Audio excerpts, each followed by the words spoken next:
नमस्कार दोस्तों, आप लोगों ने बिहार बीएड एंट्रेंस एग्ज़ाम जो 6 जुलाई को दिए थे उसके बारे में कट ऑफ मार्क्स के बारे में चर्चा हम दोबारा से करने जा रहे हैं।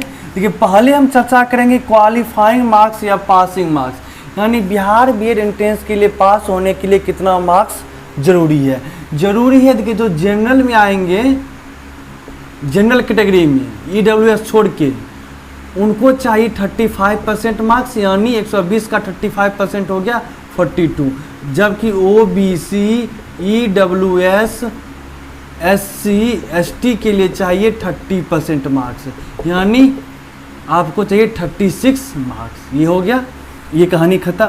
अब कट ऑफ रैंक में कुछ लोगों को हमारे और आपके बीच में थोड़ा सा मिसअंडरस्टैंडिंग हो गया, क्योंकि हमने उस कट ऑफ मार्क्स में जो आपका 3-4 नंबर सुधार होता उसको भी जोड़ दिए थे, और थोड़ा सा टफ आप, क्योंकि उसके बाद सर्वे कराया गया था और बहुत जगह से डाटा लिया गया था, उसमें बहुत सारे लोग बोल रहे थे कि हमारा 90 से ज़्यादा जाएगा, तो जाहिर सी बात है कि सरकारी कॉलेज के लिए कट ऑफ बढ़ेगा।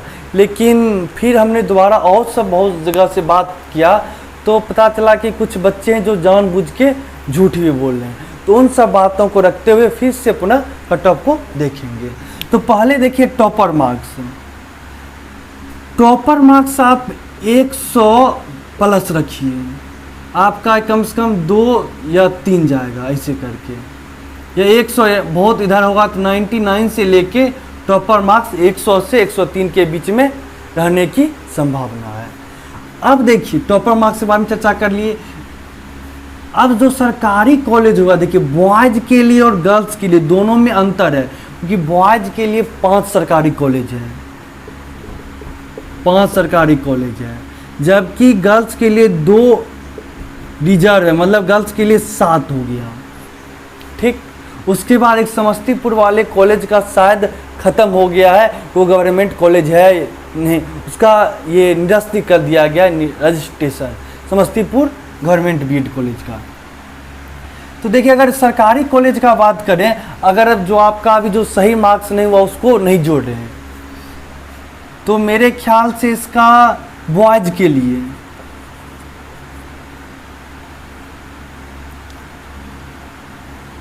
87, 88 से जिनका ज़्यादा वो सेफ पोजीशन में, और साथ ही साथ के जिनका SC है, ST है, OBC है, EBC है, EWS है, तो उनके लिए 1-2 मार्क्स और घटेगा उनके कैटेगरी के अनुसार।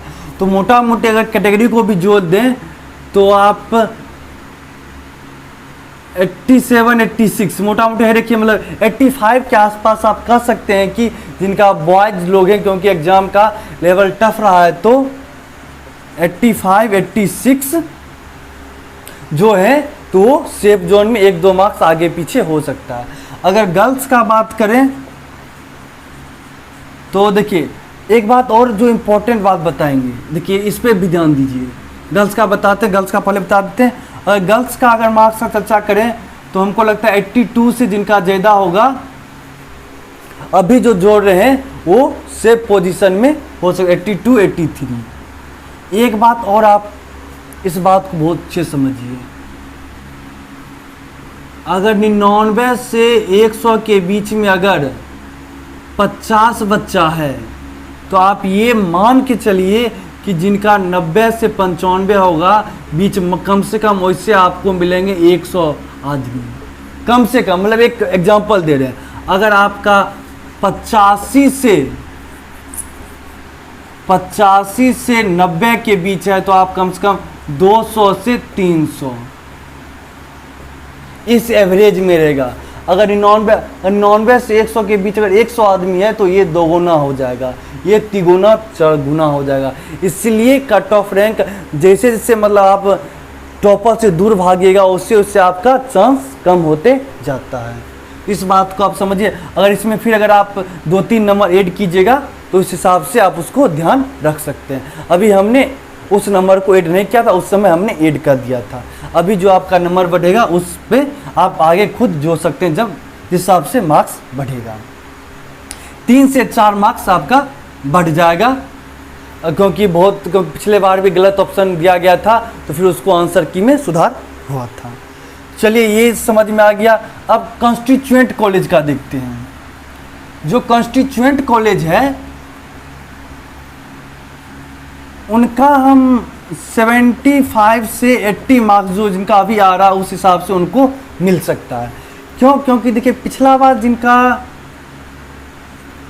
ये 78 79 था उनको कॉन्स्टिट्यूएंट नहीं मिला था। लेकिन इस बार कि क्वेश्चन का लेवल टफ रहा, उसके बाद अपना कैटेगरी में 1-2 मार्क्स घटा सकते हैं। SC ST वाले और ज़्यादा मार्क्स घटा सकते हैं, 1 2 3 ऐसी करके अंतर रहेगा। 76 से 80 वाले अभी कॉन्स्टिट्यूएंट के लिए सोच सकते हैं। प्राइवेट जिनका 50 से ऊपर है वो सोच सकते हैं, मिल जाएगा। प्राइवेट में देखिए कुछ प्राइवेट अच्छा है तो वहाँ पे आपका कट ऑफ ज़्यादा चल जाता है। कट ऑफ कुछ प्राइवेट कॉलेज का कट ऑफ जो अच्छा है उसका आपको 73 74 इस तरह का जा सकता है। कुछ कॉलेज का बात कर रहे हैं तो प्राइवेट में नॉर्मली आप उस काउंसलिंग के वक्त जो होगा उसमें आपको हम बहुत सारा इन्फॉर्मेशन देंगे तो उस समय आपको पता चलेगा। ठीक, काउंसलिंग आपका बहुत इंपॉर्टेंट होने वाला है क्योंकि वो बहुत चीज़ डिसाइड करेगा कि देखिए आप एग्ज़ाम दिए हैं, जितना मेहनत से एग्ज़ाम किए उतना ही दिमाग आपको काउंसलिंग के टाइम लगाना पड़ेगा। क्योंकि एक बार जो आप काउंसलिंग कर दिए, अगर मान लिया आप 7 अच्छा कॉलेज चुने, 8वां बेकार कॉलेज चुने, हो सकता था कि सेकेंड राउंड में आपको 7 अच्छा कॉलेज मिल जाता, लेकिन जो ही आप 8वां कॉलेज दे दिए वो एक ही बार में आपको दे देगा, बोले आप काउंसलिंग से बाहर हैं। तो उस चीज़ को लोग भी ध्यान रखिएगा। जब काउंसलिंग होगा तो आप या अभी भी उपागम एकेडमी ज्वाइन कर लीजिए। अगर अभी आपको कुछ प्रॉब्लम है तो हमें कमेंट करके बताइए। ये टेलीग्राम पे आप उपागम एकेडमी सर्च कीजिएगा, आपको ग्रुप मिलेगा, उसको ज्वाइन कर लीजिए। आपको काउंसलिंग के वक्त जो भी हेल्प मिलेगी उसके बारे में बताया जाएगा।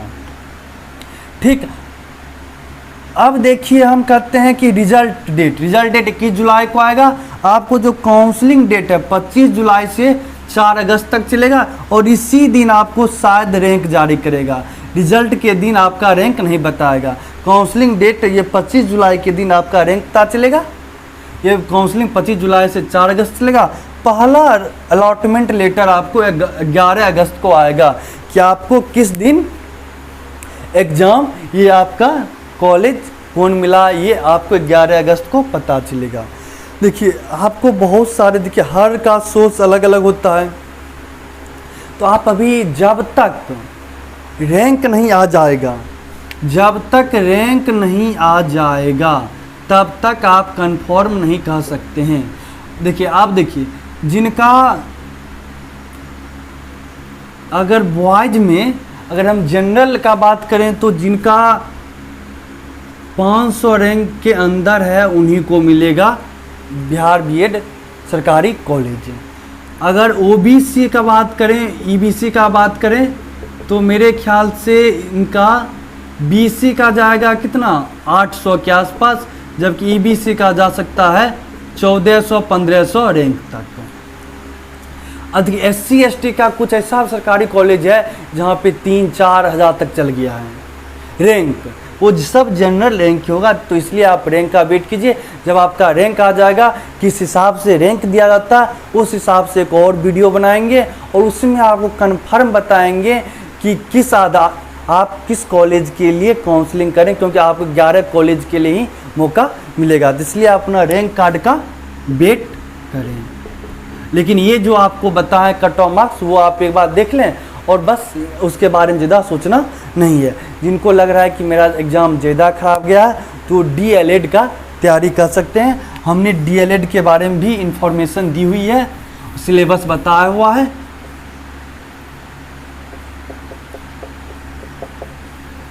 इसका एग्ज़ाम अगस्त के लास्ट में होगा। इस वीडियो का सिलेबस का कैसे तैयारी करना उसका डिस्क्रिप्शन हमने लिंक में डाल दिया, कमेंट बॉक्स में भी आपको मिल जाएगा, तो उसको आप देखें।